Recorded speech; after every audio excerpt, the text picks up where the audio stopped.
Hello everyone, I am Dheeraj. Welcome to our online classes. In the last class we talked about the liabilities side of the balance sheet. Liabilities sides में हमने headings और subheadings के बारे में discuss किया था and आज हम डिस्कस करेंगे headings और subheadings के क्वेश्चन से रिलेटेड चीज़ें. एक क्वेश्चन हम ले रहे हैं यहाँ पर, उस क्वेश्चन के थ्रू हम समझेंगे कि किस तरीके से ट्रीटमेंट किया जाता है हेडिंग्स और सब हेडिंग्स का. उसको करने से पहले हम एक बार क्विक रिकैप ले लेते हैं जो हमारा प्रीवियस क्लास था उसका. प्रीवियस क्लास में मैंने आपको बताया था, ये पार्ट 4 है हमारा वीडियो का, इस चैप्टर का.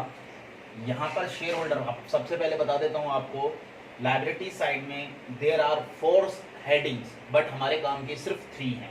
Share holder fund, non current liability and current liability, ये 3 हमारी क्या हैं, हेडिंग्स है. इन तीनों की मैंने सब हेडिंग्स एरो के थ्रू समझा रखी है आपको. जैसे कि शेयर होल्डर फंड में जो हमारी यूज आती है वो share capital and reserve and surplus आता है. नॉन करंट लायबिलिटी में long term borrowing and other long term liabilities use आता है और लॉन्ग टर्म प्रोविजंस यूज आता है. डेफर्ड टैक्स लायबिलिटी हमारे यूज नहीं आता है. तो मेन ये 3 है, 1 2 3, और यहाँ पर ये 2 है, 1 2, ये सब हेडिंग्स है. नेक्स्ट है करंट लायबिलिटी. इसके अंदर 4 सब हेडिंग्स होती हैं, short term borrowings, trade payable, short term provisions और अदर शॉर्ट टर्म लायबिलिटीज. ये आपकी 4 सब हेडिंग्स है करंट लायबिलिटी के अंदर. क्वेश्चन इस टाइप से आएगा, under which heads will you show the following item in the balance sheet of company. क्या बोलेगा कि कंपनी के बैलेंस शीट में आप बताइए कि हेडिंग और सब हेडिंग को किस तरीके से आप शो करोगे. तो आपको क्वेश्चंस में बहुत सारे आइटम्स दे देगा. ये मैंने डायरेक्ट आंसर बताया. ये मान लो कि क्वेश्चन में बहुत सारे आइटम्स दे दिए.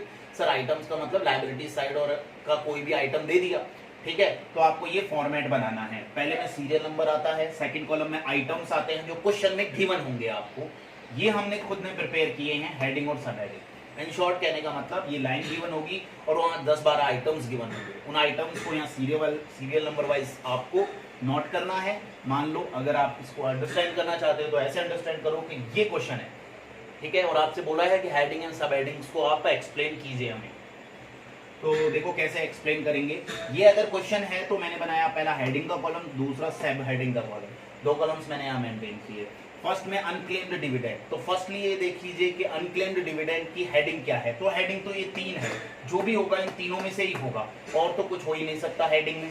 हेडिंग तो जब 3 ही है तो जो भी होगा इन तीनों में से होगा, और तो कोई मतलब ही नहीं है इसका. ये तो ऑब्वियसली बात है, आपको अंडरस्टैंड हो ही गई होगी ये बात. तो अनक्लेम्ड डिविडेंड की जो लायबिलिटी, अब इसके अंदर सब heading share capital reserve and surplus आता है. तो अनक्लेम्ड डिविडेंड किसके अंडर में आता है, करंट लायबिलिटी हेडिंग के अंदर. तो हेडिंग लिख दिया करंट लायबिलिटी. हमारे सामने क्वेश्चन ये बनता है, सर हमें कैसे पता लगेगा. उसके लिए आपको लर्न करनी पड़ेंगी हेडिंग्स और सब हेडिंग्स के अंडर में आने वाले आइटम्स को, जो मैंने आपको लास्ट क्लास में एक्सप्लेन किए थे. वो पहले आपको लर्न करने पड़ेंगे, तब आपको ये चीजें आएंगी. Unclaimed dividend current liability heading है और उसकी सब हेडिंग है अदर करंट लायबिलिटी. सर आपको कैसे पता लगा, ये मैंने आपको लिखवा रखा है. अदर करंट लायबिलिटी में क्या आता है, अनक्लेम्ड डिविडेंड. तो हेडिंग तो करंट लायबिलिटी है और सब हेडिंग अदर करंट लायबिलिटी है. तो पहले हेडिंग कंफर्म करो करंट लायबिलिटी. अब करंट लायबिलिटी में सब हेडिंग कितनी है, 1 2 3 4, इनमें से ही कोई एक होगा, तो इनमें से है अदर करंट लायबिलिटी. इस तरीके से आइडेंटिफाई करना है. सेकंड है security premium. Security premium, general reserve, reserve fund, ये सब रिजर्व एंड सरप्लस सब हेडिंग होती है, उसमें आता है. तो हेडिंग क्या है, शेयर होल्डर फंड. हेडिंग क्या है इसकी, शेयर होल्डर फंड. एसएफ का मतलब शेयर होल्डर फंड. आपको फुल फॉर्म लिखनी है, ठीक है. शेयर होल्डर फंड ये आपकी हेडिंग है. अब शेयर होल्डर फंड में एक तो शेयर कैपिटल आता है और एक रिजर्व एंड सरप्लस. तो ये आता है रिजर्व एंड सरप्लस सब हेडिंग. क्लियर है स्टूडेंट्स. नेक्स्ट है यहाँ पर प्रपोज्ड डिविडेंड. प्रपोज्ड डिविडेंड क्या है, करंट लायबिलिटी. करंट लायबिलिटी ये हेडिंग है, क्योंकि हेडिंग तो 3 है यहाँ पर. अब करंट लायबिलिटी की कौन सी सब हेडिंग है, 1 2 3 4, कौन सी वाली है, तो ये है करंट लायबिलिटी की short term provision. Short term provision ये वाला. आई होप स्टूडेंट्स क्लियर हुआ होगा आपको. नेक्स्ट है यहाँ पर प्रिलिमिनरी एक्सपेंसेस. प्रिलिमिनरी एक्सपेंसेस के लिए स्पेशल नोट है, मैंने बताया नहीं है, आज मैं एक्सप्लेन कर देता हूँ. Preliminary expenses as per note. Note यहाँ मैं अभी मेंशन करूंगा. एज पर नोट का मतलब ये है कि प्रिलिमिनरी एक्सपेंसेस ऐसे एक्सपेंसेस है जो बैलेंस शीट में शो नहीं होते. ये बैलेंस शीट जब बन जाती है पूरी, उस बैलेंस शीट के नीचे एक नोट बनता है, NOTE. नोट लिख के फिर यहाँ लिख दिया जाता है कि बैलेंस शीट के ये नीचे शो किए जाते हैं. बैलेंस शीट में अंदर शो नहीं किए जाते, ये बैलेंस शीट के नीचे शो की जाती है. एक लाइन में बोल रहा हूँ, वो लाइन यहाँ पर आप इसमें मेंशन कर देना. Preliminary expenses not to be shown in the balance sheet since as per AS 26 AS26 accounting standard 26 के अकॉर्डिंग प्रिलिमिनरी एक्सपेंसेस को बैलेंस शीट में शो नहीं करते हैं, ठीक है। These expenses are be written off the in the year which they are incurred. कहने का मतलब सिंपल सी बात है, ये वो एक्सपेंसेस है जो क्या किए जाते हैं, राइट ऑफ किए जाते हैं ईयर्स में। क्लियर है स्टूडेंट्स? Let's understand acceptance. आपको मैं सिंपल चीज बता देता हूं, एक्सेप्टेंस का मतलब होता है बीपी और क्रेडिटर्स। ये जो होते हैं ना, ये एक्सेप्टेंस होते हैं। ट्रेड पेबल बोल सकते हो आप यहां पर इसको, अगर समझ में नहीं आया तो समझ लेना, याद रखना एक्सेप्टेंस का मतलब ट्रेड पेबल। तो ट्रेड पेबल, करंट लायबिलिटी तो हेडिंग है और ट्रेड पेबल इसकी सब हेडिंग है, ठीक है। डेबेंचर्स, डेबेंचर्स में अगर मैच्योर्ड डेबेंचर है तो वो करंट लायबिलिटी है, और वो डेबेंचर है तो वो नॉन करंट लायबिलिटी है। तो मैंने मैच्योर्ड्स में लिख दिया, सॉरी डेबेंचर में लिख दिया नॉन करंट लायबिलिटी, और मैच्योर्ड डेबेंचर्स में लिख दिया करंट लायबिलिटी। क्लियर है? नॉन करंट लायबिलिटी के लॉन्ग टर्म बोरोविंग में आता है और करंट लायबिलिटी के अदर लॉन्ग करंट लायबिलिटी में आता है। कॉन्सेप्ट ये आता है, सर हमें कैसे पता लगेगा? बेटा मैंने पहले बताया है, जिस स्टूडेंट्स को हेडिंग सब हेडिंग्स के आने वाले आइटम्स लर्न होंगे उस स्टूडेंट्स को ये चीजें क्लियर होंगी, और जिस स्टूडेंट्स को वो आइटम्स क्लियर नहीं होंगे उन स्टूडेंट्स को वो चीजें क्लियर नहीं होंगी। I hope are you understand? Let's understand calls in advance. Calls in advance का मतलब समझ लो कि हमने एडवांस में किसी को पेमेंट दे दिया, that is called calls in advance. तो कॉल्स इन एडवांस हमारी करंट लायबिलिटी में शो किया जाता है, और ये शो किया जाता है अदर करंट लायबिलिटी में। कहां शो किया जाता है? अदर करंट लायबिलिटी सब हेडिंग्स में। Calls in arrear, share holder fund में आता है कॉल्स इन एरियर, और इट इज डिडक्टेड, भाई एरियर मतलब बकाया, तो ऑब्वियसली बात है ये माइनस होगा, तो it is deducted from the subscribed capital. Subscribed capital क्या होता है ये आगे एक्सप्लेन करेंगे, बट इतना सा ध्यान रखें कि ये कैपिटल में से माइनस होता है, इतना तो समझ ही जाएंगे आप। इट इज डिडक्टेड मतलब minus, it is deducted from the subscribed capital. Provision for tax, ये करंट लायबिलिटी का पार्ट है, और ये शॉर्ट टर्म प्रोविजंस में शो किया जाता है सब हेडिंग पे, करंट लायबिलिटी के शॉर्ट टर्म प्रोविजन में। Uncalled liabilities on party paid share, ठीक है। तो ये कमिटमेंट्स नॉट टू अकाउंट में शो किया जाता है। बैलेंस शीट बनाने से पहले नॉट टू अकाउंट बनाया जाता है, उस नॉट टू अकाउंट्स में ये शो किया जाता है। स्पेशल है ये, इसको ध्यान रखना, इसकी कोई सब हेडिंग्स नहीं है।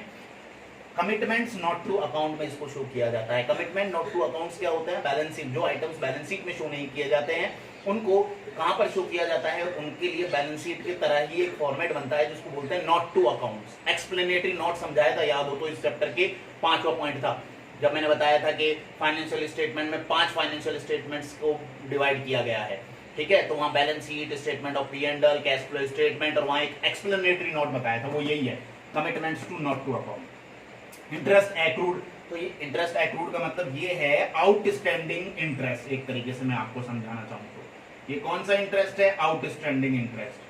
तो आउटस्टैंडिंग इंटरेस्ट जो होता है वो शेयर करंट लायबिलिटी में शो किया जाता है, और अदर करंट लायबिलिटी के पोर्शन में सब हेडिंग में आता है।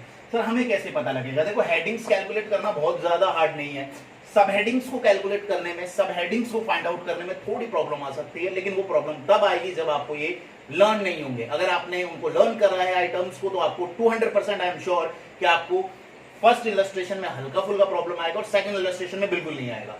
तो focus only learn your items, who is involve in सब हेडिंग्स और who is involve in headings.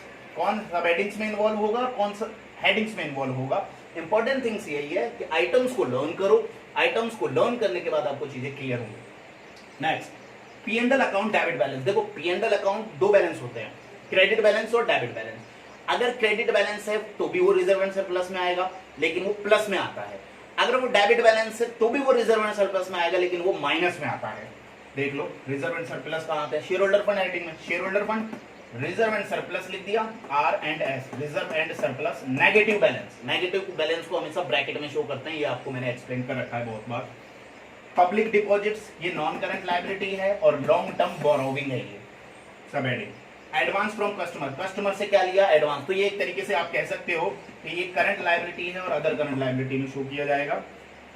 Creditors सब जानते हैं करंट लायबिलिटी होती है और ट्रेड पेबल में ये शो किया जाता है। ये आपका एक मैंने इलस्ट्रेशन आपको करवाया है, क्वेश्चन आपको करवाया है, आई होप आपको क्लियर हुआ होगा।